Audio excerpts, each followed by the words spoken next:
Hey there! Welcome to today's video where we'll tackle a common problem that many SQL developers face. The issue we're diving into involves a curious behavior when executing a SQL select statement with aliases in Oracle SQL Developer connected to a MariaDB database using a MySQL JDBC driver.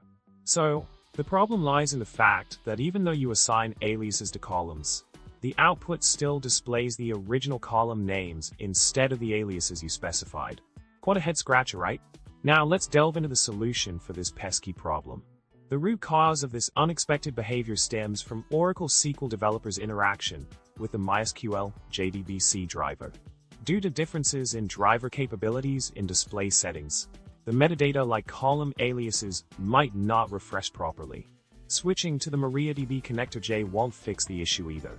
So, the best workaround is to utilize a specialized database management tool like MySQL Workbench, dbeaver, or the native MariaDB CLI. These tools offer better compatibility with MariaDB's metadata, accurately handling column aliases and other features. In summary, if you're facing challenges with column aliases not displaying as expected in Oracle SQL Developer connected to a MariaDB database via a MySQL JDBC driver, consider using alternative tools like MySQL Workbench or dbeaver for a smoother experience. I hope this solution helps you overcome this quirky behavior. Thanks for tuning in. Remember to subscribe, hit the like button, and drop a comment below. Until next time, happy coding!